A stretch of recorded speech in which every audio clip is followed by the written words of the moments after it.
നാളെയാണ് സമാധാനത്തിലുള്ള നോബൽ സമ്മാനം പ്രഖ്യാപിക്കുന്നത്. നാളെ ഇന്ത്യൻ സമയം ഉച്ചയ്ക്ക് 2:30 പ്രഖ്യാപിക്കുക എന്നാണ് നമുക്ക് മനസ്സിലാക്കാൻ കഴിയുന്നത്. എല്ലാവരും ആകാംക്ഷയോടെ കാത്തിരിക്കുകയാണ്. കോട്ടയം കുഞ്ഞച്ചൻ എന്ന സിനിമയിൽ ജഗതിയുടെ കഥാപാത്രം പറയുന്നത് പോലെ, മോഹൻലാൽ വരുമോ ഇല്ലയോ എന്ന് പറയുന്നത് പോലെ, ഡൊണാൾഡ് ട്രംപിന് സമാധാനത്തിനുള്ള നോബൽ സമ്മാനം കിട്ടുമോ ഇല്ലയോ എന്നാണ് ഇപ്പോൾ എല്ലാവരും ആകാംക്ഷയോടെ ഉറ്റുനോക്കുന്നത്. ട്രംപ് ആവട്ടെ രണ്ടും കൽപ്പിച്ച് തനിക്ക് നോബൽ സമ്മാനം ലഭിക്കണം എന്നുള്ള ഏതാണ്ട് കഠിന വ്രതത്തിലുമാണ്. ഇത്തവണ പ്രസിഡന്റായ തൊട്ട് പിന്നാലെ തന്നെ ട്രംപ് പലതവണ പറഞ്ഞു, എനിക്കാണ് നോബൽ സമ്മാനം കിട്ടാൻ ഏറ്റവും അർഹതയുള്ളത് എന്ന്. ഇപ്പോൾ അദ്ദേഹത്തിന്റെ സമൂഹ മാധ്യമങ്ങളിൽ ദ പീസ് പ്രസിഡന്റ് എന്നാണ് കുറിക്കാറുള്ളത്. സമാധാനം ആഗ്രഹിക്കുന്ന, സമാധാനത്തിലുള്ള നോബൽ സമ്മാനം ലഭിക്കാനുള്ള എല്ലാ അർഹതയുമുള്ള ഒരു വ്യക്തി എന്നുള്ള നിലയിലായിരിക്കും അദ്ദേഹം അതൊക്കെ ഉദ്ദേശിക്കുന്നത്. ഇതിനായി നിരവധി അവകാശവാദങ്ങൾ അദ്ദേഹം ഉന്നയിക്കുന്നുണ്ടായിരുന്നു. പ്രധാനമായും ഗാസയിലെ വിഷയം തന്നെയാണ്. ഇസ്രായേൽ ഹമാസ് യുദ്ധം അവസാനിപ്പിച്ചതിന്റെ ക്രെഡിറ്റ് തനിക്കാണ്. ഇപ്പോൾ ഏതാണ്ട് അത് സമാധാനത്തിലേക്ക് എത്തിയിരിക്കുന്നു, അതിന്റെ ക്രെഡിറ്റ് തനിക്ക് തന്നെയാണ് എന്ന് ട്രംപ് പലതവണ നേരത്തെയും പറഞ്ഞിട്ടുണ്ട്. ഇപ്പോൾ ഏതായാലും അദ്ദേഹം ഒന്നുകൂടി അത് അരക്കെട്ട് ഉറപ്പിക്കുകയാണ്. പണിപാളിപ്പോയ ചില അവകാശ പ്രഖ്യാപനങ്ങളും ഉണ്ടായിരുന്നു. അതിൽ ഏറ്റവും പ്രധാനപ്പെട്ട കാര്യം, ഇന്ത്യയും പാകിസ്ഥാനും തമ്മിൽ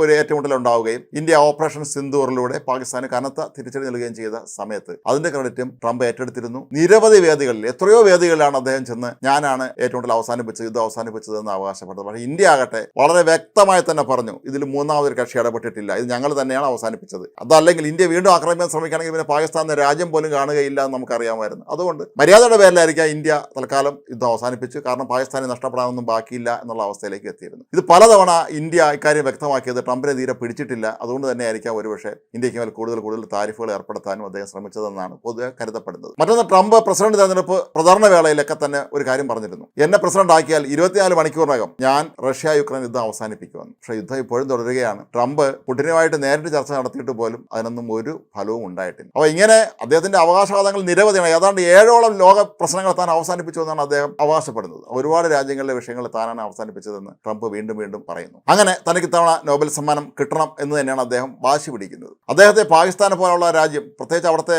സൈനിക മേധാവി അസീം മുനീറൊക്കെയാണ് ട്രംപിന്റെ പേര് നിർദ്ദേശിച്ചിരിക്കുന്നത്. പാകിസ്ഥാന് വേറെ താല്പര്യങ്ങളുണ്ടെന്നുള്ളത് മറ്റൊരു കാര്യം. ഒരുപാട് പ്രമുഖരെ കൊണ്ട് അദ്ദേഹം തന്റെ പേര് ഈ സമാധാനത്തിനായി നിർദ്ദേശിപ്പിച്ചിരിക്കുകയാണ്. 300 നോമിനേഷനുകളാണ് ഇത്തവണ സമാധാനത്തിലുള്ള നോബൽ സമ്മാനത്തിനെ പരിഗണിക്കുന്നതെന്നാണ് പറയപ്പെടുന്നത്. എന്നാൽ ട്രംപിന്റെ എതിരാളികളാകട്ടെ അവർ ചൂണ്ടിക്കാട്ടുന്ന മറ്റു പല കാര്യങ്ങളുമാണ്. ട്രംപ് സ്വന്തം രാജ്യത്ത് എത്തിയ അനധികൃത കുടിയേറ്റക്കാരോട് കാട്ടിക്കൂട്ടിയ ക്രൂരതകൾ, അവരെ കൈക്കും കാലിനും ചങ്ങലക്കിട്ട് നാട് കടത്തിയത്, അതുപോലെ ലോകാരോഗ്യ സംഘടനയിൽ നിന്ന് അമേരിക്ക പിന്മാറി, അതൊരു ചരിത്ര സംഭവമാണ്. കാരണം അമേരിക്ക പോലുള്ള രാജ്യം ലോകാരോഗ്യ സംഘടനയിൽ നിന്ന് പിന്മാറുക എന്ന് പറയുമ്പോൾ തന്നെ നമുക്കറിയാം അത് എന്തുമാത്രം അതിനെ ഗുരുതരമായി ബാധിക്കുമെന്ന്. അതുമുതൽ ഇപ്പോൾ ഈ ഗാസയിൽ നടക്കുന്ന ആക്രമണത്തിന്റെ പേരിൽ പോലും പലരും ട്രംപിനെ കുറ്റപ്പെടുത്തുന്നുണ്ട്. അപ്പം ഇങ്ങനെയൊക്കെയുള്ള ഒരു യുദ്ധകൊതിയനായ, ലോകത്തെങ്ങും ആയുധം വിൽക്കാൻ മാത്രം നടക്കുന്ന ഒരാളിന് എന്തിനാണ് സമാധാനത്തിനുള്ള നോബൽ സമ്മാനം കൊടുക്കുന്നത് എന്നാണ് അവരുടെ ചോദ്യം.